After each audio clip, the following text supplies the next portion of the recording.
Hola, bienvenidos a este nuevo vídeo en el que os quiero hablar del factor de multiplicación en las cámaras digitales, y para ello nos tenemos que remontar pues a el momento analógico, cuando en las cámaras de 35 milímetros teníamos estos negativos, y concretamente el negativo tenía un tamaño físico de 24 por 36, es decir, 2 centímetros y medio de altura y de ancho, pues 3 y un poco más de y medio. Este era el tamaño físico. Si cogéis una regla y lo medís, pues el tamaño que teníamos en nuestros carretes de 35 milímetros. Bien, ¿qué ocurrió? Pues que pasamos de analógico al mundo digital. Y ahora en el mundo digital tenemos sensores que curiosamente también tienen un tamaño de 24 por 36. Estos sensores les llamamos comúnmente full frame, es decir, tenemos una cámara full frame. Esto significa que el tamaño del sensor es de 24 por 36, el mismo que teníamos en el carrete analógico. Hasta aquí no tendríamos ningún problema, es decir, si aquí montamos un objetivo que sea de 35 milímetros de distancia focal, aquí este mismo objetivo lo montamos en la cámara digital y como tenemos la misma área, pues sigue siendo un 35 milímetros. Hasta aquí todo perfecto. Pero ¿qué ocurre? Ocurre que los fabricantes, no sé si, supongo que a nivel, por tema de costes, no sacan todas las cámaras con un sensor full frame, porque es un sensor muy grande y muy costoso de hacer. Y lo que hacen es sacar sensores más pequeños, como el que comúnmente llamamos APS-C. Este tamaño de sensor, que es más pequeño que un full frame, es el que montan la mayoría de cámaras DSLR del mercado. Y aún es más, hay sensores más pequeños, como el 4 tercios, que es un sensor aún más pequeño, que montan, por ejemplo, marcas como Olympus, Panasonic. ¿Qué ocurre cuando no tenemos un sensor de tamaño full frame? Pues que entramos en lo que llamamos factor de multiplicación. Os lo cuento. Imaginar que tenemos esta imagen. Esta imagen ha sido captada por un sensor full frame de 24 por 36. 24 por 36. Si lo que hacemos es este mismo encuadre, lo captamos con un sensor más pequeño, lo que tenéis que imaginar es que el sensor full frame sería de este tamaño. Y ahora vamos a cambiar y vamos a utilizar un tamaño de sensor más pequeño. ¿Qué ocurre? Pues que la imagen, como el sensor es más pequeño, no captamos la misma área, la hemos encogido la imagen. Y aquí entramos en lo que llamamos el factor de multiplicación. Al ser un sensor más pequeño, con el mismo objetivo, captamos un área más pequeña de esta imagen.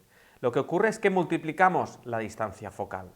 Es decir, nos acercamos más al objeto que estamos fotografiando. De aquí, lo que ocurre es que depende de la marca y el tamaño del sensor, tenemos diferentes factores de multiplicación. ¿Qué ocurre en Canon? En las cámaras reflex de gama media. Pues que tenemos un factor de multiplicación de 1.6. En los otros fabricantes tenemos un factor de multiplicación de 1,5. En Olympus, un factor de 2. ¿Y esto realmente cómo lo aplicamos? ¿Esto es importante saberlo? Sí, es muy importante saberlo. Debéis saber vuestra cámara qué factor de multiplicación tiene. ¿Por qué? En el momento de utilizar un objetivo, imaginar que montamos un 35 milímetros y lo montamos en un sensor full frame. Pues evidentemente el 35 será 35, pero luego este mismo objetivo lo montamos en un sensor más pequeño, APS-C.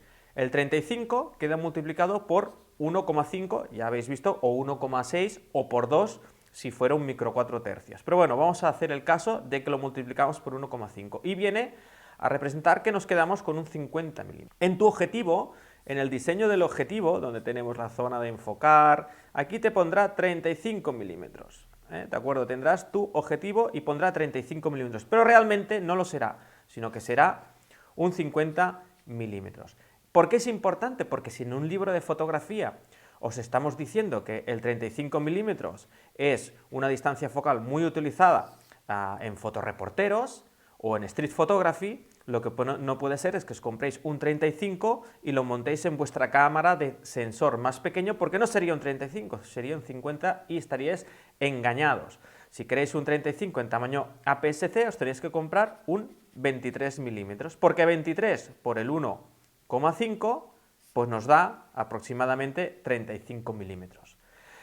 Es importante saber qué factor de multiplicación tiene vuestra cámara, sobre todo cuando consumís información y os hablamos de diferentes distancias focales para utilizar diferentes, para fotografiar, quiero decir, diferentes escenas, ¿no? O por ejemplo en retrato, muy bien, el 80 es ideal, ¿no? El 80 milímetros. Pues tenéis que saber realmente, dependiendo del factor de multiplicación, cuál es el objetivo que más os conviene para tener realmente un 80 milímetros. Claro, si todo esto solo existieran las full frame, no habría ningún problema, no os estaría explicando esto del factor de multiplicación. Pero como tenemos diferentes tamaños, ocurre. Repasamos los tamaños, ¿eh? Tenemos el full frame. Parece que este sea el sensor más grande, eso no es cierto. Hay cámaras de medio formato, hay cámaras de placas y es una medida, no es la medida de sensor ni mejor ni más óptima, es una medida, punto. Y es la que viene del analógico, ¿vale? 24 por 36. No está mal recordarlo. Tenemos el APS-C, que pues lo tenemos en gama media de reflex, y tenemos uno más pequeño, que es el 4 tercios. ¿De acuerdo? Si vamos a un smartphone, pues aún será una cosa más pequeñita y por lo tanto el factor de multiplicación, si lo comparamos con el full frame, pues aún sería más, ¿no? Por eso decimos que cuando en un smartphone colocan muchos megapíxeles, pues fijaros que no es lo mismo tener aquí 20 megapíxeles que tenerlos en este sensor tan pequeño, ¿no? Hay pros y contras, evidentemente. En fin, a ver si con este vídeo pues ha quedado un poco más claro lo que es el factor de multiplicación. Muchas gracias y nos vemos en el siguiente.